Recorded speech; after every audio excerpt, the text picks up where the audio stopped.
Hello and welcome back. My name is Kristen and our next masterclass is centered around creating a virtual webinar strategy to increase your brand awareness, educate your audience, and engage with people all over the globe, all without having a large team.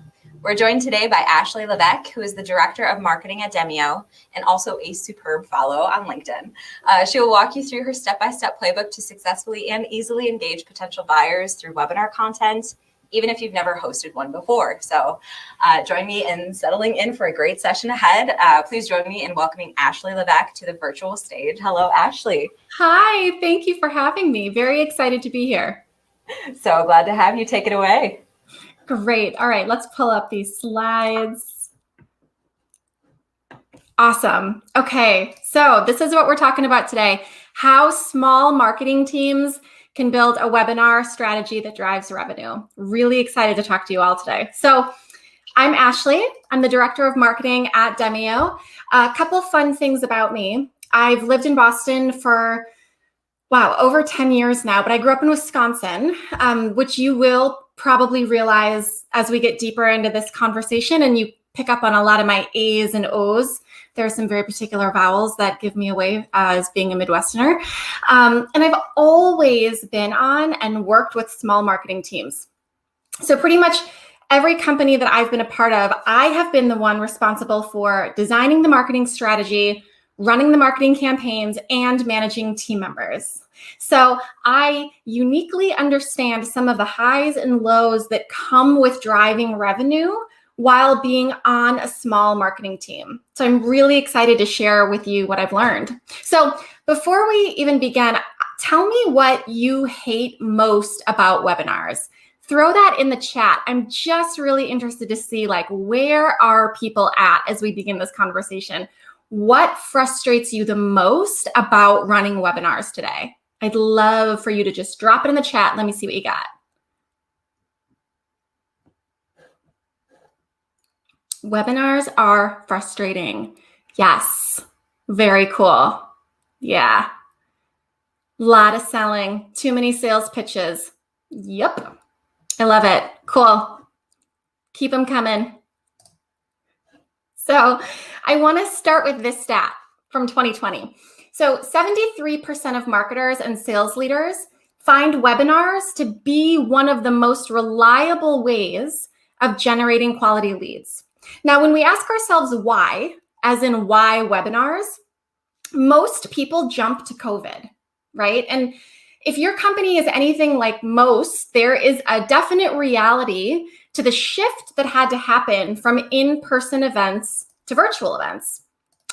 But the most important answer to the question why webinars is that webinars are the fastest, most effective way of scaling personalized connections and relationships with your audience. So let's talk brass tacks about what it means to be on a small marketing team.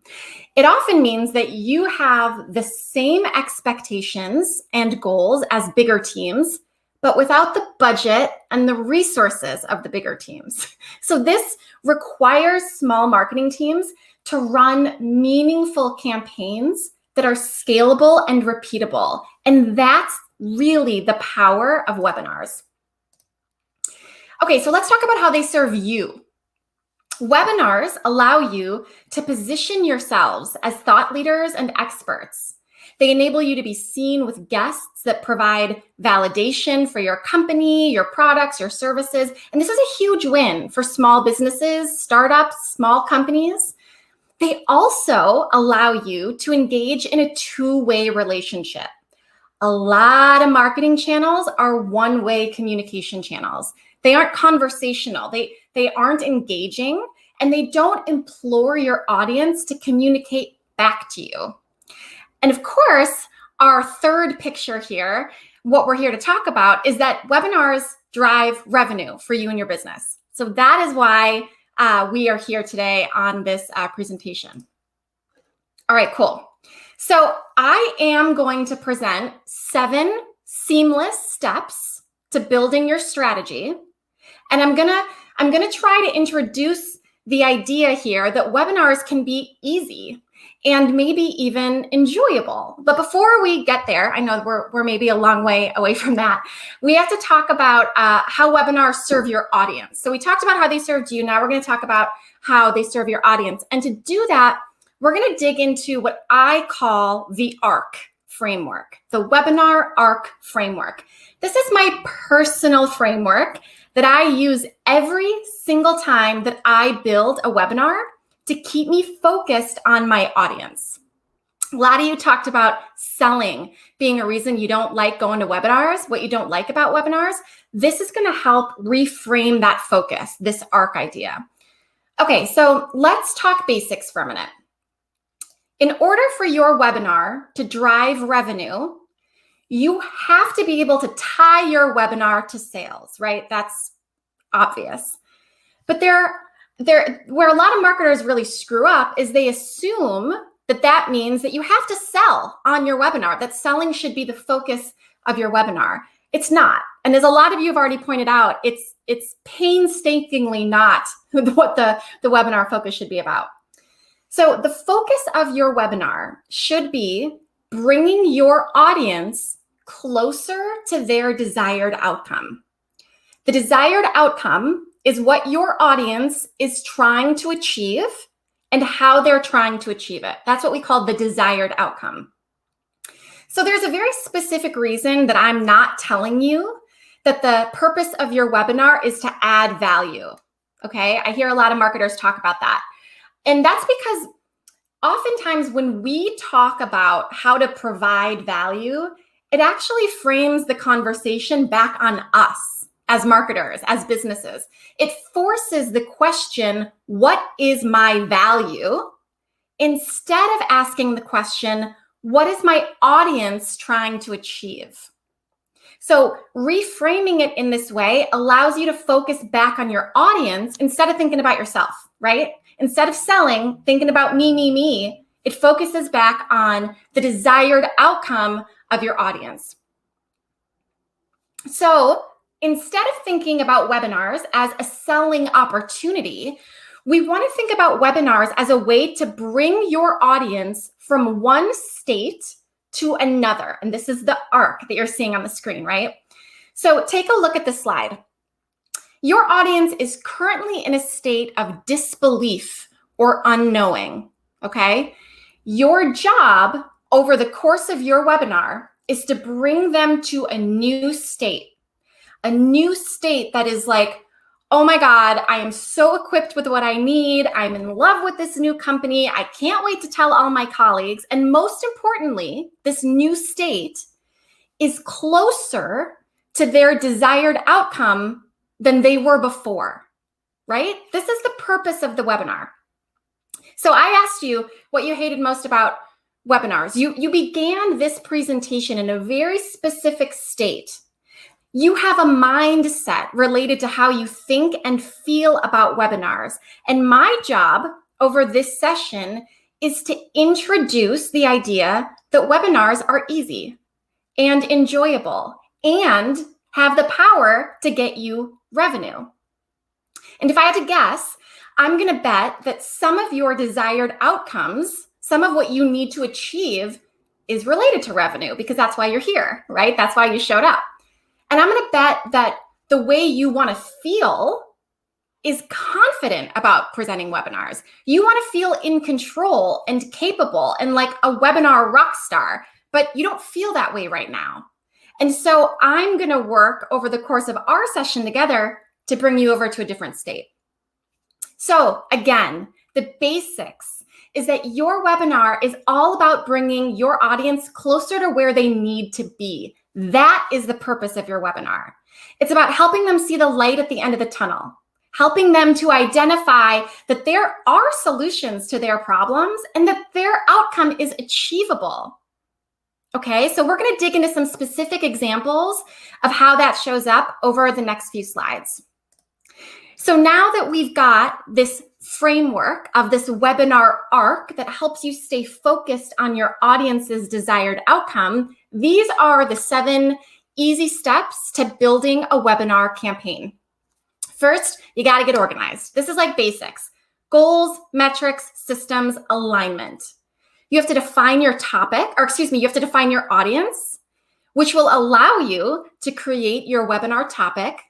You have to prioritize promotion, create your content and slides, put on a killer presentation, and then make sure that you extend the value of that webinar and presentation that you made. And that's it.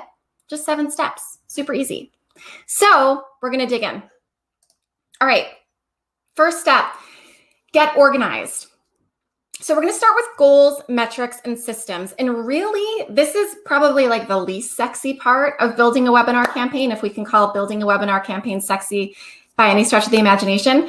But this is also the key to tying your webinar back to revenue. You have to set up your operations in a way where you can track your webinar attendees and registrants through your sales and marketing funnel. This is the key to attribution. This is where you actually track if your webinar generated any revenue. And a lot of people forget about this organization piece until after the webinar is over, and then they struggle when someone comes over to their desk and says, what did that webinar do for us? And you say, I don't really know, because we didn't take the time at the beginning to set up some of these pieces. So we're going to start with goals and metrics, okay? Webinar goals should be tied to business goals. Now, the great thing about webinars is that they can show up in multiple places in your funnel. Demand gen, lead generation, customer onboarding, customer retention, sales, product demonstrations, which means webinars can pretty much support any business goal that you have. So first you want to consider what are the larger business goals, and then design your webinar goals to impact them. So look at the example on the slide. Your company has a business goal of becoming the market leader in a new vertical. So you say, great, I can help with that. And you create a webinar goal of introducing your company and brand to this new target market. So the KPI you're going to track is the number of attendees that come to your webinar from this target market. This is where your system organization comes into play.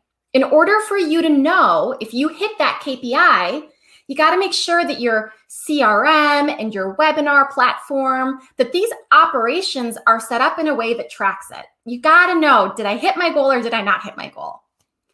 Then look at the arc. Consider our arc when we're setting up these goals.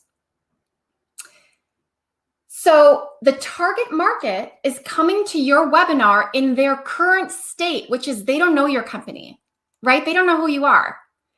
The intent of your webinar is to bring them to a state of excitement in continuing the conversation.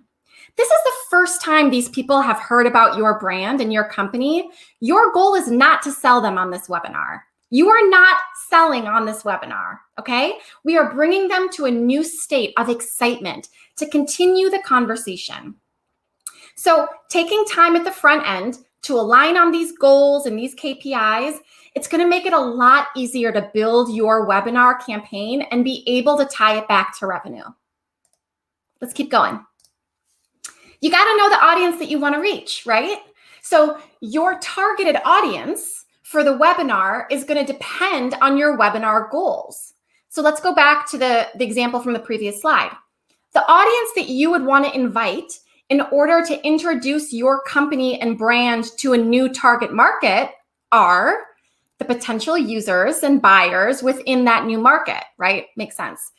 Now, consider the qualifiers that help you define your best qualified audience. So within those potential users and buyers, consider qualifiers like geography, function or job title, size of company, or any other identifiers that'll help you get really specific on who you want to target with your webinar. Once you have your audience and your goals, you can define your topic. So when we talk about the desired outcome of our audience, I like to follow the Building a Story Brand method by Donald Miller. Great book.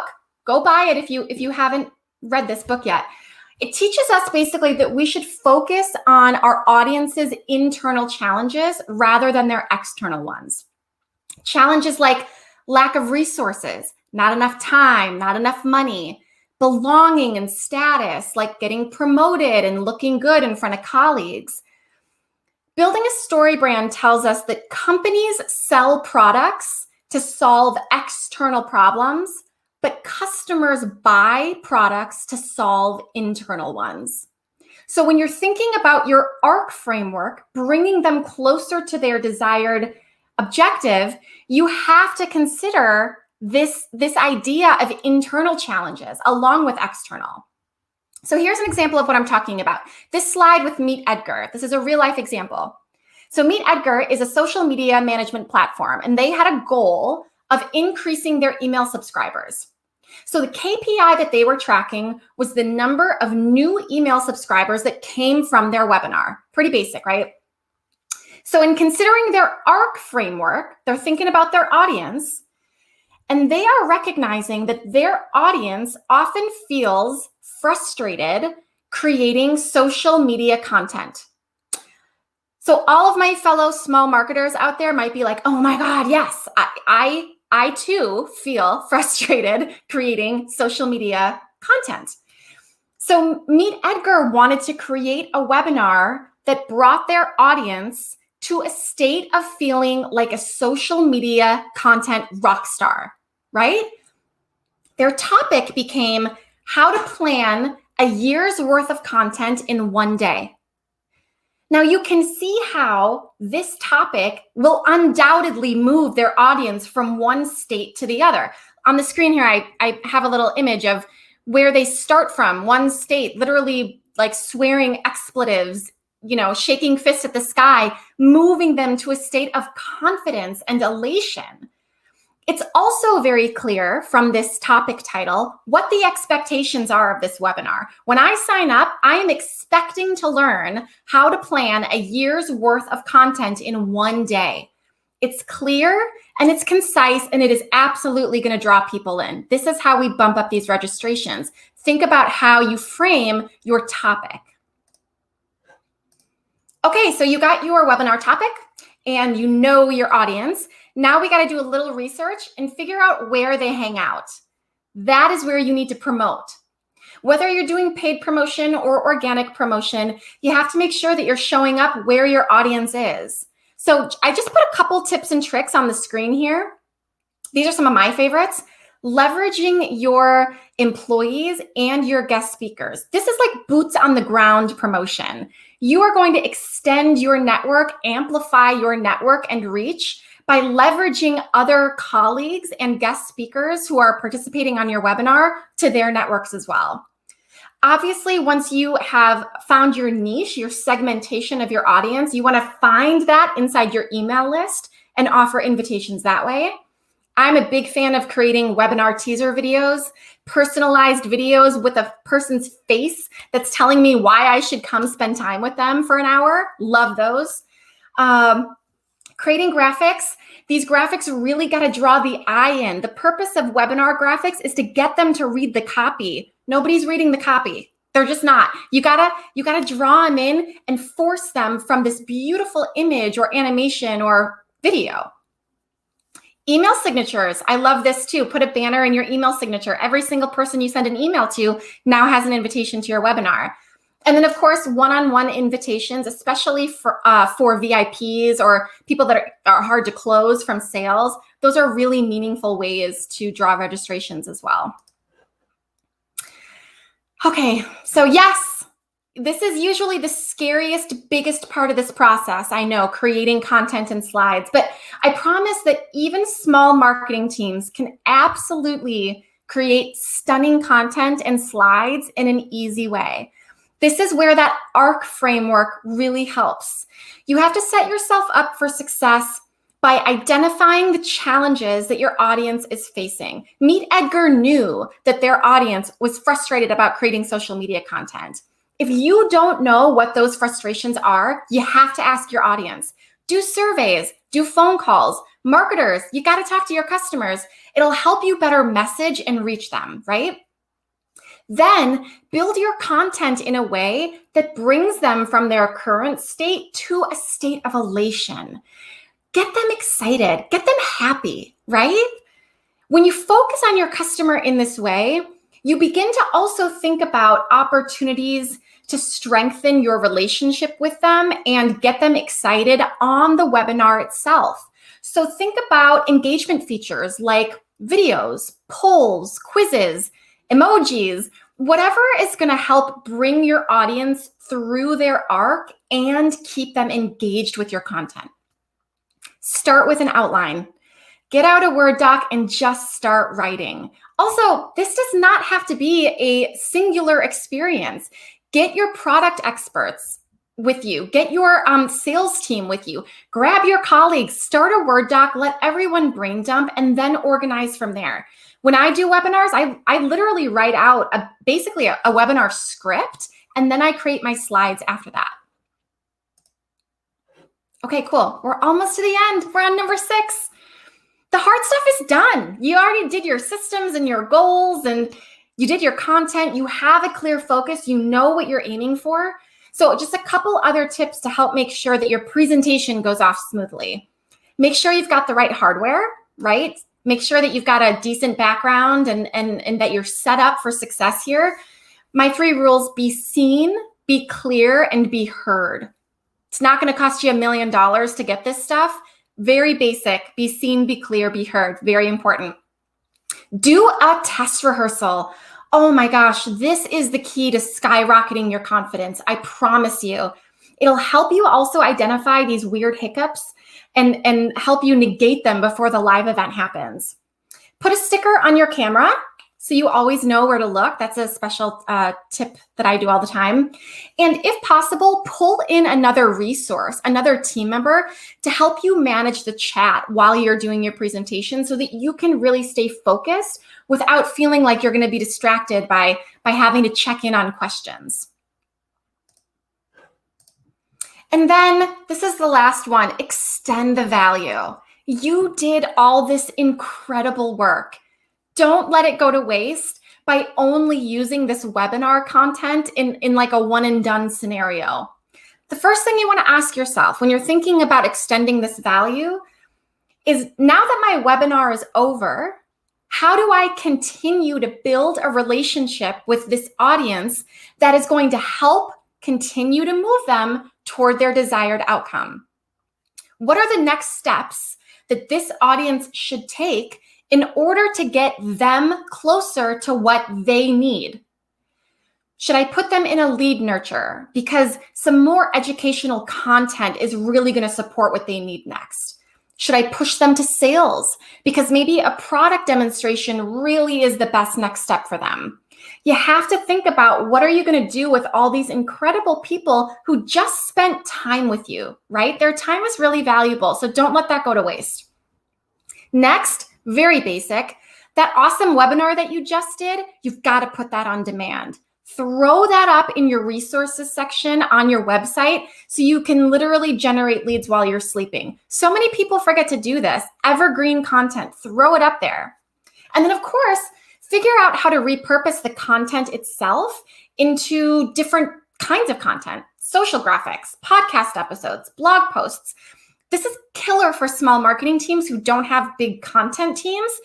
This one webinar, this hour-long content, can be repurposed into so many different ways. So take advantage of that.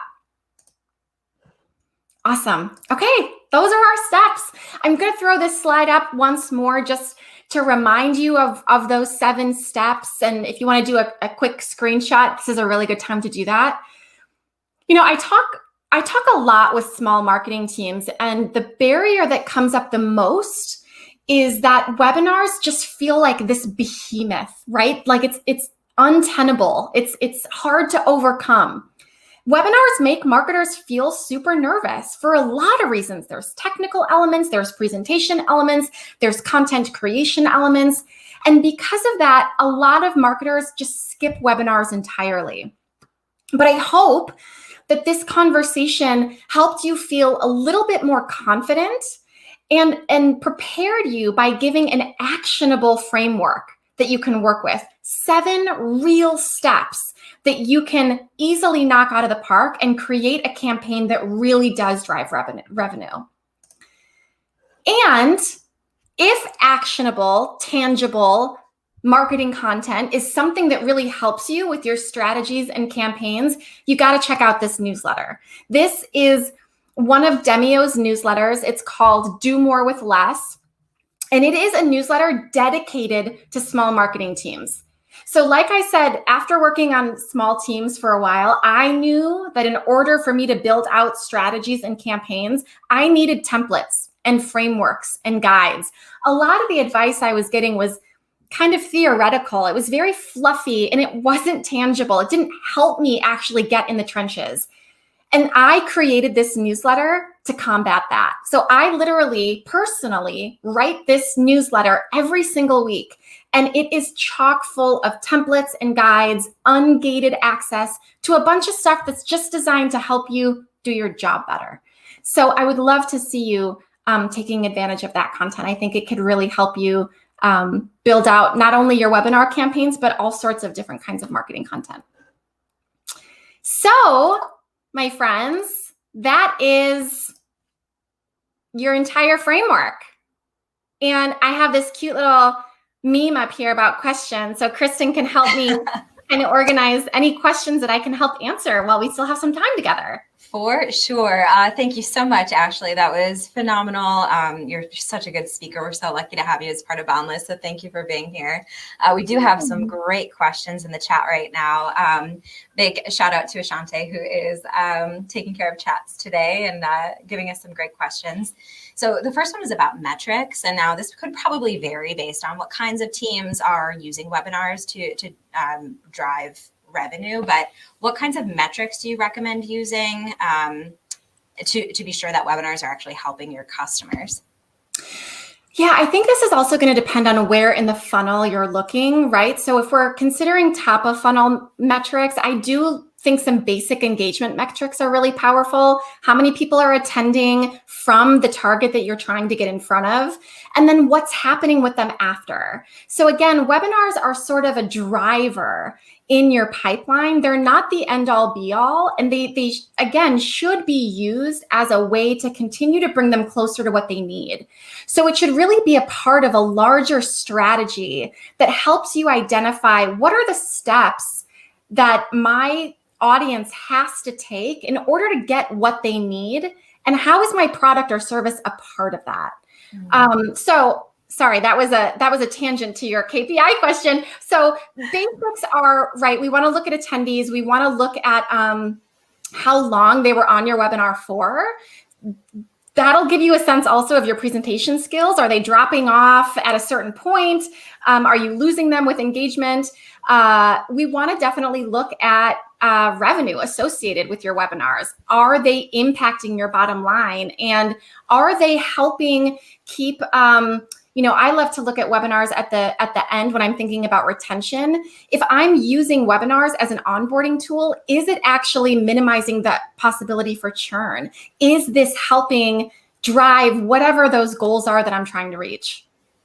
That's a great answer. Yeah, I love those engagement metrics in Demio. That those helps give me a really good idea on like lunch and learns if I'm like nailing it or kind of falling off of people's like interest. So I love that feature. It's awesome. Okay, so Angela has a really interesting question.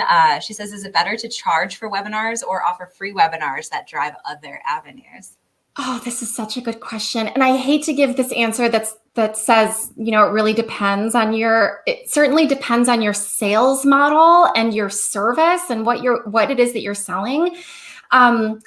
I think there's an opportunity for both, but I think again, as long as the purpose is clear, which is that it's serving your audience specifically toward what they need, that's the goal. It cannot only serve you.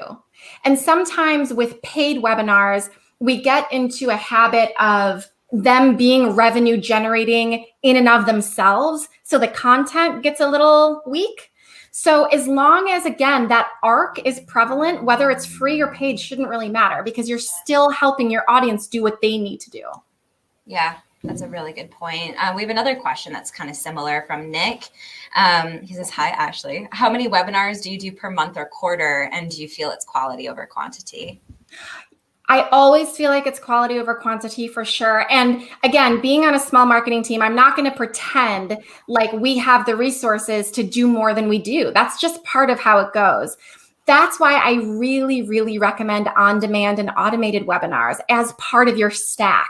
So see where you can leverage opportunities to continue to generate leads via evergreen content that you don't have to physically be doing all the time. You're still able to engage with the chat. You're still able to even do live Q&A, but it lessens the workload on your resource team without lessening the results. That's a really powerful way to leverage webinars for small teams. Yeah, that's great.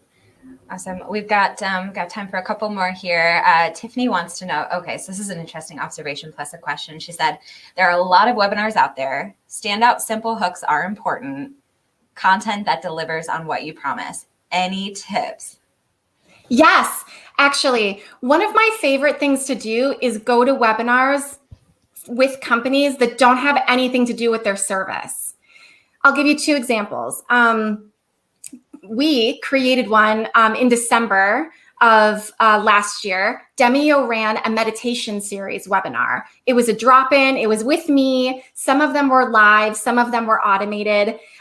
Yes, the webinars certainly were on Demio's platform, but it was not about Demio. The content was designed, again, toward getting them to feel better. The content was like, hey, look, the holidays are rough. COVID is hard. Spend 5 minutes with me during your day and just relax a little bit. Love those. Marketo offered another one that I really liked in November, which was a webinar about decorating cookies. And I was like, yeah, why would I not want to go to a webinar about decorating cookies? That's amazing. I think that is really going to be a powerful leverage for businesses who are trying to stay competitive in a webinar market when there are so many. You have to shake up your content a little bit to get people to love you. This is some of the brand affinity stuff too, right? Which is you want to ask permission for them to want to spend time with you. And sometimes the way you got to do that is, again, what do they need right now? Maybe it's not your service. Maybe it's not your product. And maybe it's not content about your service or product. Maybe it's like a chill yoga session or something. Mm-hmm. Yeah. Oh my gosh. I love that so much. Okay. So kind of in the same vein, and talking about brand affinity, Rick wants to know how to build credibility as an authority in your business. Yeah, I love this question. I'm a big fan of inviting guest speakers who are part of your target market. We do it all the time at Demio. We do it both on webinars and we do it on other content platforms like podcasts. What you're doing there is you're setting yourself up against industry leaders that are meaningful to your actual target market. If you put someone well-renowned but fairly irrelevant to who you're trying to sell to on your webinar, it's not going to draw the same validation and credibility as someone who actually means something in your industry. So that's a leverage piece. And again, like I talked about in promotion, using them then to promote to their greater networks will only help increase your brand affinity into, further space. That makes total sense. So we've got so many questions coming in. This is amazing. So one more. James says the majority of people aren't great at what you do. Therefore, making a ton of people hesitant because of attending webinars that aren't that great. How do you break through that mindset that people have based on past webinars that weren't great? Like, how do you, I guess, set yourself apart? So there's a couple things I would say here. So I don't know if this is a question specific to like presenting webinars, but one thing I would say for all of my marketers out there, you do not have to be the one presenting webinars. This is a little bit of a controversial topic that I'll just drop in here and we can run with, we can further this conversation later, maybe even is, I'm a big fan of thinking about who in your organization is the best communicator. They should be your webinar presenter. You can teach them content. You can create the slides for them. You can even write out their script, but you cannot teach someone in an easy of a way, potentially, some of the more engaging needs of running an actual webinar, right? Some people like it, some people don't. And if you're someone who doesn't want to present webinars and therefore aren't doing webinars, consider that there are other people who could host for you, who could present for you, where you don't have to be in front of the camera. I don't know if that was the question, but that was. I think so. Yeah. I mean, I think that's a really good point. You tap someone on the shoulder who wants to engage with a virtual audience in that way. They're going to love what they do. They're going to be very natural at what they do. That's not always, that's not always the person with the title that you would expect. It just kind of depends on the talent that you have on your team. Right. I think James was really curious, just saying, I've attended a lot of webinars in the past. Not all of them are as good as this one with you, Ashley. How do we set this new expectation, as we present a new webinar series to our customers or following, to really, communicate that we're setting ourselves apart, that it's not going to be like those other ones that are a little crummy. The arc, I think, making it clear in your webinar description, in your webinar title, and in your constant communication with your customers that you are aware of what they want, I think will go a long way. And pretty soon that will just spread, right? That's part of brand affinity, is your brand's reputation to listen to your audience and what your prospects really need. And if you do that consistently and create all of your content with that in mind consistently, I think you're really going to set yourself up for success. Yeah, that's awesome. Well, there are a couple more questions. I actually have a question of my own, if you don't mind. I'm a big fan of small, medium businesses myself. There's no place I'd rather be. I'm really curious, just because Demio is a huge platform. You serve, so many people. How do you scale that small business energy? Because you're so personable, and, I love your content. Everything you put out is just so personalized and warm. What do you attribute your success to? Like, how do you bring that energy and scale it to the, extent that you have? That's very kind. First of all, thank you so much for your kind words. I think one of the things that we learned, especially in 2020, as everyone was moving over to webinars, simultaneously, no one wanted to. There was like this begrudging sort of, I know that I have to, I really don't want to. Someone else is telling me that this is kind of the way of the world. And they needed a better roadmap of how to make it engaging and successful, specifically for teams that don't have a lot of resources. And I think by focusing in some of our messaging on small marketing teams, it goes back to that desired outcome, which is, we know you have big goals, right? We know that you are not sacrificing your goals for the fact that you only have 2 people on your team. And we know your VP's not either, right? Or your CEO or whoever. They still have high expectations for your team. So how can we help you look awesome, right? Demio's mission is making marketers' lives easier and happier. And that's really what it's about, is we want to make your lives easier. We think webinars are just an easy way to do it, frankly. Yeah, that makes total sense. Yeah, thank you for humoring me. I was just so curious to learn a little bit more. Okay, Tony Taylor is going to toss you a softball. What webinar platforms do you recommend? Demio, Demio.com. Demio does offer a 14-day free trial that does not require a credit card. It is an easy opportunity to get on there and start playing with some of this stuff. Before I joined Demio, I did do the trial, and I actually ran a test on Demio's infrastructure, and that was what sold me to join the company. I was like, are you kidding me? This is the cleanest, smoothest, most beautiful interface. And again, what Demio really has focused on is marketers. So everything inside Demio is designed to make marketers' lives easier and to make your lives better. So you're not going to find a bunch of stuff in there you don't need. But again, free trial, really, really easy way to check it out for yourself. Yeah, for sure. I cannot say enough great things about Demio. We use it at Nutshell for our sales webinar, but as well as our training resources. So we do one-to-many training twice weekly, and it's amazing. You know, you provide value in a one-to-many way. They're hosted by real people, and we're seeing really high sales conversion rates actually for our trial attendees. I know it's converting at like 33%, which is wild. Oh, So I'm so happy to hear that. yeah, I mean, that's great. it just works, you know, so I can't say enough great things. We're so lucky to have you here today. I'm just going to scan for a couple more questions just because I think I've got you for another few minutes. Of course. Let's see here. Matt Judge says, get the right person to do it. My last company did webinars and he was such an introvert by nature. These were torture to him in the audience. There were much better people for doing this. So how do you identify that talent? Like, do you have any tips for somebody like Matt?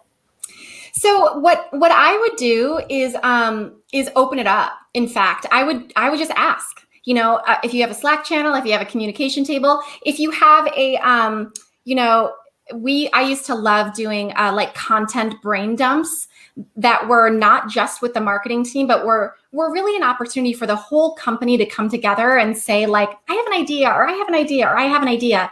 So you can just ask. You can also start to pay attention to how people are behaving in meetings. You can start to pick up on different kinds of communication styles that you think might resonate well with your target market.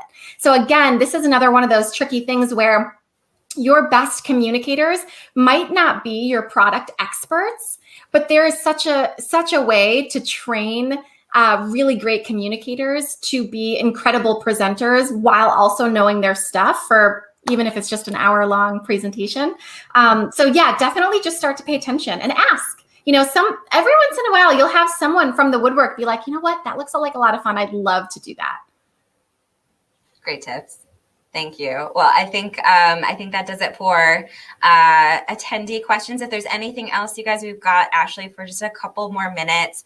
Yeah, this has been amazing. We're getting glowing reviews in the chat for you. I'm just curious to pick your brain. If you were to host your next webinar on any topic of your choice, what would you like to speak to people about? I don't like dark chocolate.